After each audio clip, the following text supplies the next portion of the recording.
with you is, if you have any questions, I would be very pleased if my wife would come up here, please. And so you know, I'm deaf. I don't see, I don't hear very well, I don't walk very good. I got a heart murmur. I don't know how good I got. All I know is I enjoy every minute of my life, and I enjoy it. When you're going to ask a question, she has to repeat it. Anybody has a question, I'd be happy to respond. No questions? All right, I will ask.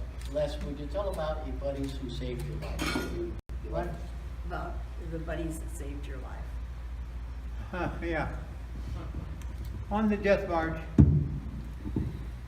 on the fifth day, a Japanese coming by on horseback, swinging his samurai sword, trying to cut heads off where he could. And he missed my neck, but he slit me down the back, all the way down the back, here. And my two friends would not let me fall down, because falling down meant death. You died. Sugoi and Branji, two of my buddies, they picked me up and carried me. They would not let me fall down. They brought up a medic from the river, and the medic came up and sewed me up with some needle and thread, I guess. But that's what happened on the march with Branji and Sugoi. How do you thank those people? Can't. They're not here. They died. They never left Bataan. They're on the side of the road where the Japanese killed them. That's a pretty rough deal, I'm going to tell you. Those are the kind of things, and I think that's the reason I wrote my second book. If those of you who have a chance to read it, it's called The courage to remember. He has the courage, but he doesn't remember. Courage to Remember. I had courage to remember to write that book because that was telling the world, my friends, about post-traumatic stress.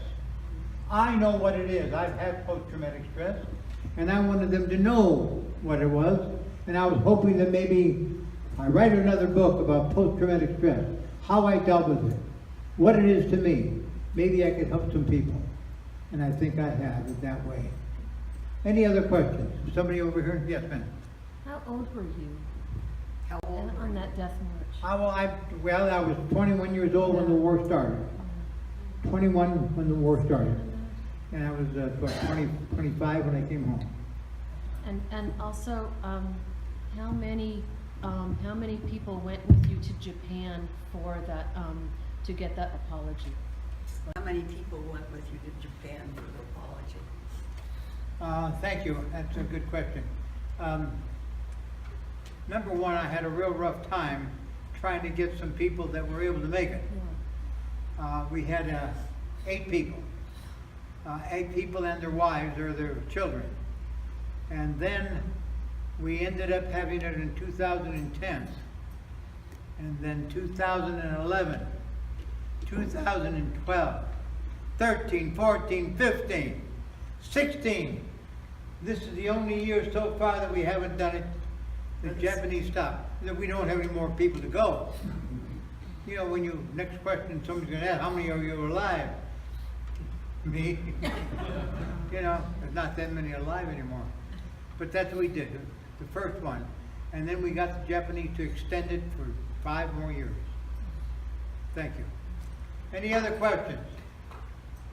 I can't see, so I don't know if you have a hand up or not. But thank you very much. Thank you.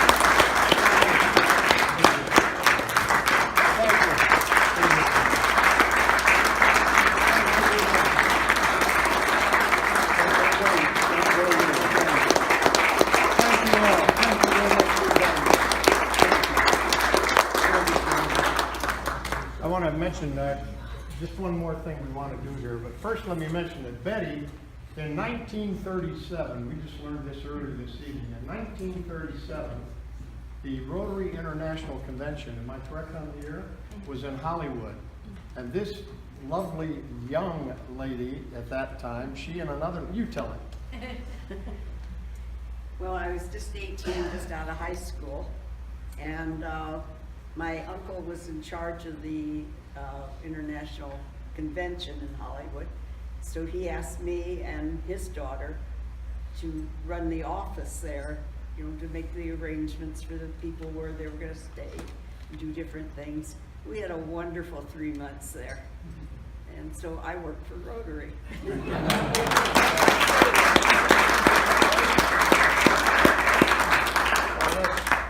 Chung Sam has we have a presentation here. Once again, we've honored, I'll never get through this one.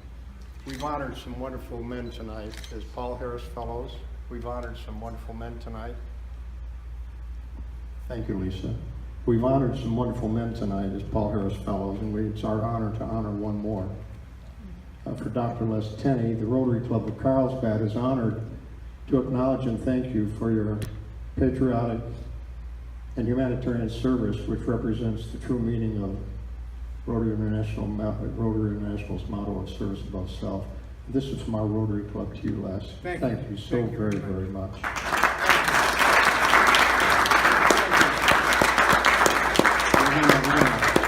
We're going to hang this medal, and you can add it to the number of medals that you have at home, I'm sure. And then we're going to slap a pin on you, and you can add that to the 10,000 pins that you have at home as well. Wow.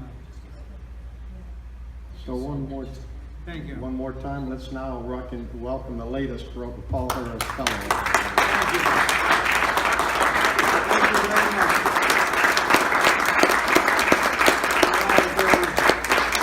You're all very, very kind.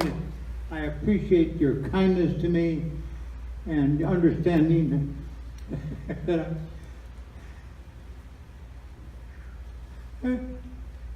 I'm so sorry that I have to break up every so often, but I can't think about it without doing it, so thank you again.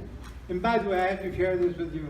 I did a program in Wisconsin for a city, and they asked me to go to the school and give the talk to a group of the whole school.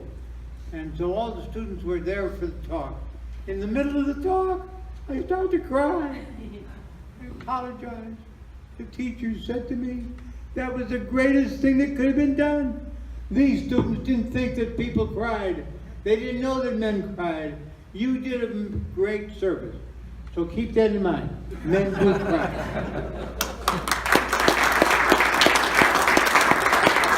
We will all have the pleasure of hearing Les on 11 November at our Veterans Day Military Review. He'll be our guest speaker, and we're all looking forward to having him with us that day. And they gave me 10 minutes. No. 5 minutes. They gave me 5 minutes. We gave you 5 minutes because we got planes in the air. Thank you so much. Thank you. Thank you very much. Thank you. Thank you. Okay, that's it. The bell has been rung.